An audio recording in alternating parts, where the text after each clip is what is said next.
Hello guys, welcome back again sa ating Sharing for Bread of God. Today, ating tatalakayin ang Gawa 1 verse 1 hanggang sa versikulo 42. Napakaganda itong mga habilin. Babasahin natin upang atin maunawaan ang mga hinahabilin sa atin ng mahal na Diyos.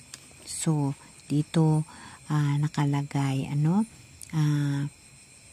isinalaysay ko sa aking unang aklat ang lahat ng ginawa at itinuro ni Jesus buhat sa pasimula hanggang sa araw na siya ay umakyat sa langit. So, ito siya ay matay na si Jesus, and then after 3 days siya na ay banhaw at siya ay bago umakyat sa langit, napakita muna siya sa kanyang mga apostolis o sa kanyang mga tumuluo na nagtitiwala at nag-asa ng kanyang buhay na pangako. Ito sila ay yung mga tao na binigyan ng obligasyon ni Jesus upang ipamahagi ang magandang mga balita o kaalaman ukol sa Bible. So, ito siya ay bago siya umakyat, tinagubilinan niya sa pamagitan ng Espiritu Santo ang mga apostol na kanyang hinirang, sa mga apostolis na sa kanyang hinirang. Pagkatapos ng kanyang pagbabata, maraming ulit siyang nagpakita sa kanila, sa gayon na patunayan siya ay buhay. Napakita siya sa kanila sa loob ng 40 araw at nagturo tungkol sa paghahari ng Diyos. At samantalang siya ay kasama pa nila, ang kanyang tinagubilinan, huwag muna kayong aalis sa Jerusalem. Hintayin ninyo roon ang pinangako ng Ama na sinabi ko na sa inyo. Nagbautiso nga sa tubig si Juan, ngunit di na magtatagal at bautisuhan kayo sa Espiritu Santo. Dahil noon ay di ba pinauna si Juan ni Jesus Christ para ihanda ang kanyang pagdating. So nagbautiso na si Juan nun. Ngunit nang si Jesus na ay dumating at namatay sa cross, ang Holy Spirit, yun na yung kasama natin. Yun yung ating natatanggap mula noong si Jesus Christ ay namatay, at ang kanyang Espiritu Santo ang naging kasama natin, ang Diyos na buhay na kasama natin. So, ipagpatuloy natin ang pag-akyat ni Jesus sa langit. Kaya't nang magkasama-sama si Jesus at ang mga alagad, nagtanong ang mga ito, Panginoon, itatatag na ba ninyo muli ang kaharian ng Israel? Sumagot siya, ang mga panahon at sandali ay itinakda ng Ama sa kanyang sariling kapangyarihan at hindi na kailangan pang malaman ninyo kung kailan iyon. Ngunit bibigyan kayo ng kapangyarihan pagbaba sa inyo ng Espiritu Santo at kayo'y magiging mga saksi ko sa Jerusalem, sa buong Judea at Samaria at hanggang sa dulo ng daigdig. Pagkasabi nito, siya'y iniakyat sa langit samantalang nakatingala sila sa kanya at natakpan siya ng ulap. Habang sila'y nakatitig sa langit, 2 lalaking nakaputi ang biglang tumayo sa tabi nila. Mga taga-Galilea, sabi nila, bakit kayo narito nakatingala sa langit? Itong si Jesus na umakyat sa langit ay magbabalik tulad ng nakita ninyong pag-akyat niya. Diba napakaganda guys na mga tagubili ni Jesus Christ? Yes, tama yun guys. Kasi si Jesus ay babalik sa huli ng kanyang paghukom sa atin na siya ay nasakay din ng alapaap. So, yun ang ating paghahandaan, ang kanyang pagbabalik. Pero dito, sa sinasabi na nagbautiso si Juan sa tubig dahil wala pang Espiritu Santo, dahil wala pa si Jesus noon, no? 'Di ba?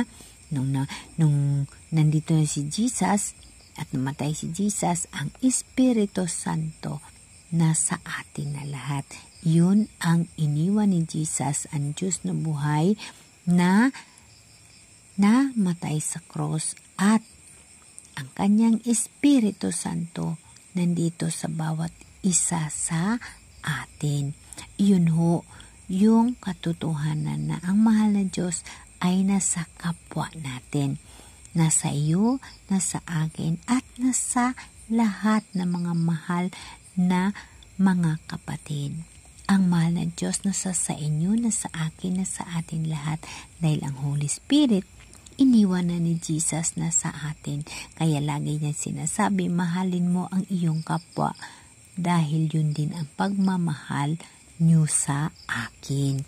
Kasi nga, ang Holy Spirit nga, nandyan na sa bawat isa sa atin, iniwan ni Jesus.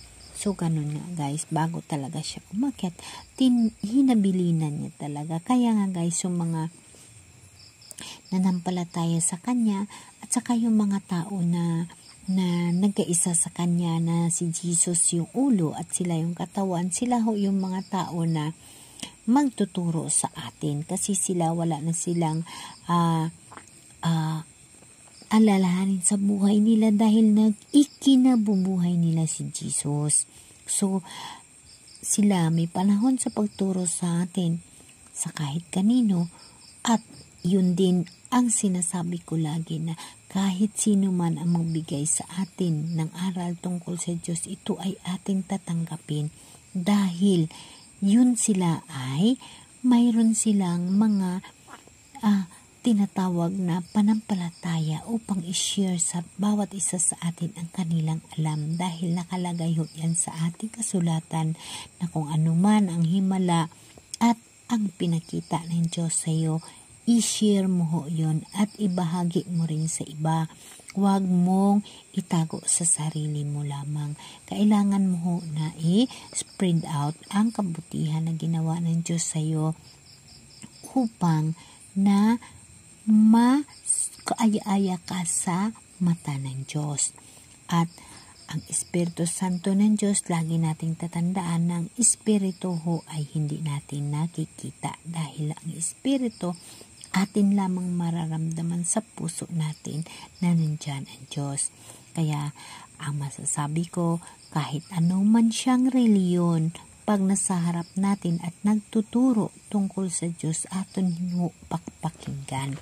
Dahil ang mga bagay na yan, atin rin ho maunawaan kung ikaw ho ay maka-Diyos, at kung ang Diyos nasa puso mo at ikinabubuhay mo, kusa lang ho nag-penetrate sa isip at sa puso mo ang totoong sinasabi ng kahit sino na ukol sa Diyos. Dahil pag ikaw ay maka-Diyos, kusa ho yun na magpaparamdam sa iyo ang Espiritu Santo at mararamdaman mo ang totoo kung ito ba ay ikaw ay nililinlang ng masama. Kaya lagi ninyong tatandaan guys na ang pananatili na tanda ng Diyos, ang Espiritu Santo ng prayer tank. Isa ho yun kabagay na pag magkaroon ka ho ng prayer tank, isa ho yun na blessing mula sa mahal na Diyos. Pag mayroon kang prayer tank, kahit sinong tao na iyong makaharap, alam mo na kaya mong maunawaan kung siya ay totoo at siya ay hindi. Dahil ang Espiritu ni Jesus nasa sayo sa pamaraan ng prayer tank. Lagi natin tatandaan guys, kahit sino man ang nasa harap natin na nagtuturo ukol sa Diyos, atin ho yun pakinggan at unawain at hingian natin sa Holy Spirit ng Diyos na yun ay magpenetrate sa puso natin at malalaman din natin ho yun kung totoo ang mga bagay na kanilang sinasabi, dahil nasa sayo ang puso at ang Espiritu ng mahal na Diyos ni Jesus na iniwan sa iyo. Kaya malalaman mo ang sinasabi ng mga tao na sa harap mo na nagtuturo tungkol sa Diyos dahil ang tanda ng Diyos ay nasa sayo. Isa ho yun, ang tanda, ang Espiritu ng Diyos o ang prayer tank. Guys, lagi natin tatandaan na ang pagsasalita ng iba't ibang lingwahe na nagmula sa Espiritu Santo ng Diyos or prayer tank, isa ho yun ka-blessing para sa atin. Amen? Amen.